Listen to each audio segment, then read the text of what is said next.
Now, frankly, it is kind of confusing to cut crown molding. And the number one reason for that is because you always have to cut it upside down on the miter saw. So when you're looking at crown molding, usually the more detailed part is the bottom, okay? So here's how this is a cut, it was already cut. This is how it will go together up against the ceiling, if you can see that. Now to actually cut this in the saw, we can't cut it this way, we gotta cut it this way. And it has to be at an angle. Let me show you here. On the saw, you see where I made those marks on the saw in the background. That's where that was. This was a very first cut I made of this material, and I was lining it up on the saw so I could always put it back in the same place. Let me show you.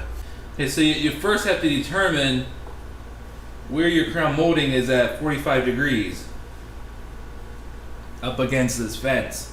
And really, with some of this regular size stock, doesn't have too much of a flat edge here, so you just got to feel around until you determine where when it's hitting that square.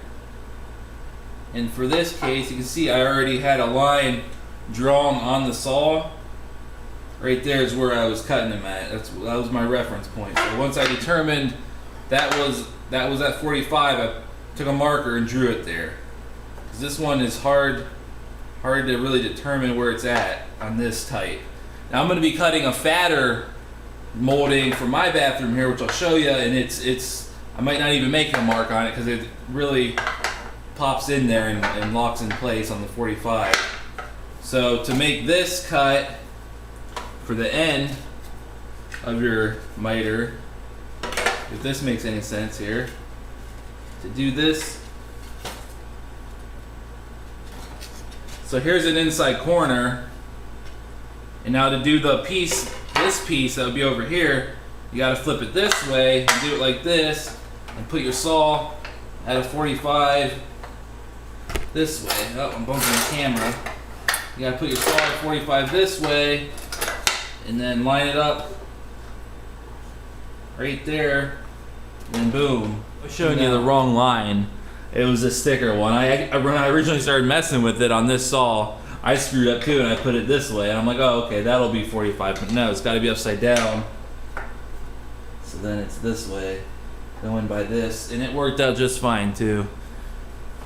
So there's that, and then vroom, vroom. So I found it extremely helpful, almost necessary to make a template like this before you even start cutting the real stuff, because I mean I had some extra when I very first started doing this type of crown molding in a different house, so I just went ahead and made this off the bat just so I could stay organized and know what I'm doing from there on. It's just hard to keep track of. It's not a really difficult thing to do, you just gotta keep thinking about it mentally.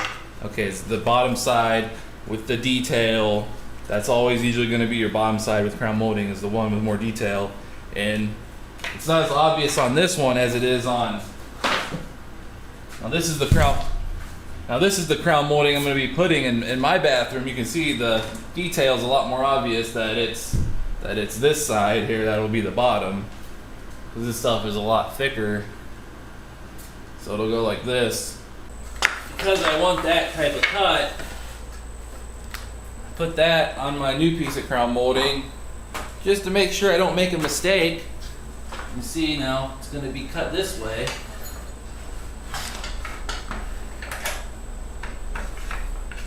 This makes it easy. This is like a little template. Right now I'm lining it up here. Usually you go from the bottom side, so there it is. That's locked up against there. It's pretty important to make sure it's up against there pretty good.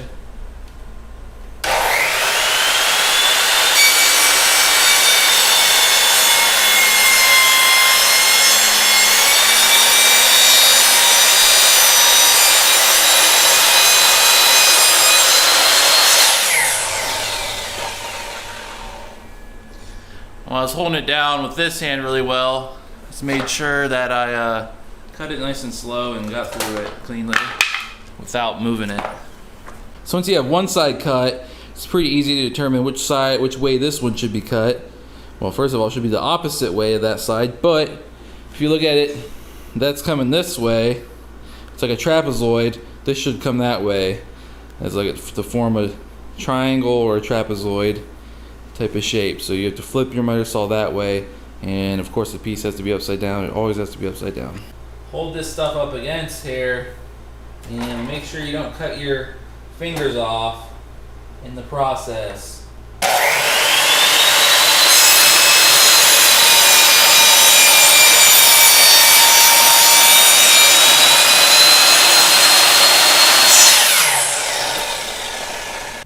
So it's a little too long like I guessed, but this stuff's kind of expensive, so it's really wise to go ahead and cut a little longer than you even think you're gonna need when you measure it, and then just kind of trim a little off till you get it to fit perfectly. I mean, that's my way of doing it.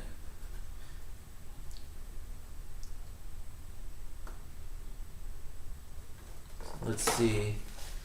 Well, I'm trimming off here.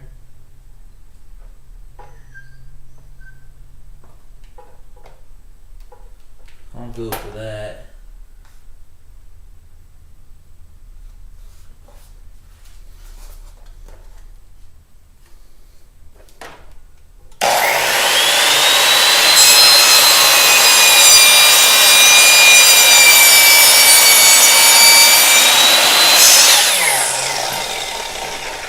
I put a little bit of construction adhesive on the back of this crown molding just for a little extra adhesion to the wall.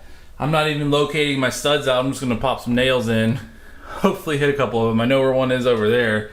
I think I can find them. But ideally you wanna mark your studs out. Don't be an idiot like me. But this stuff will end up holding it up pretty good. I would use wood glue, but I couldn't find any.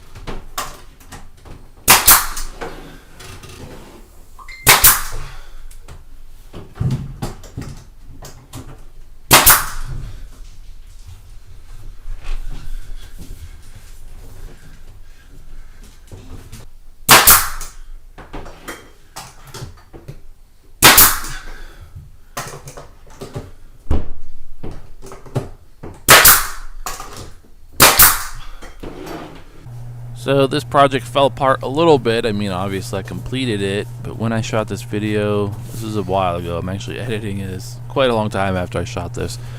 But you can see all those nail holes on that first piece I had to put a bajillion nails in. My nail gun screwed up and that piece actually just started kind of sagging and pulling off, so I really needed it to hold on there at least while the glue dried that I put on it, right? And my gun jammed up. It wasn't actually shooting any nails when I was shooting half of them. It was just a crappy Harbor Freight nail gun. I have since learned my lessons. I bought a nice Bosch nail gun, 16 gauge, and that works much better. However, you know, I managed to fill up all those nail holes.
Well, that wraps up this video. That's how you cut crown molding, a simple inside corner joint.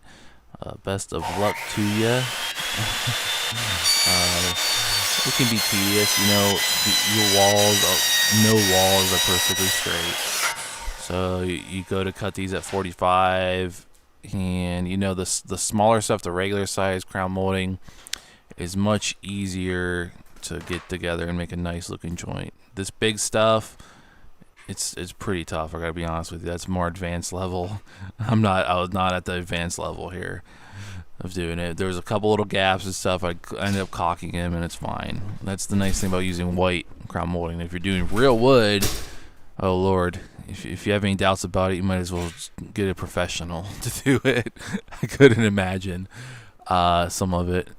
The regular size stuff is not too hard, actually, like I said. Now the nice thing is, once you know how to do these inside joints on crown molding, doing outside corner joints on crown molding is extremely easy. The only difference is you don't have to put the crown molding upside down.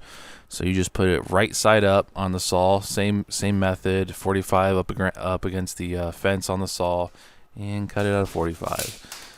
So that's how you do an outside joint in a nutshell. Same way, just right side up.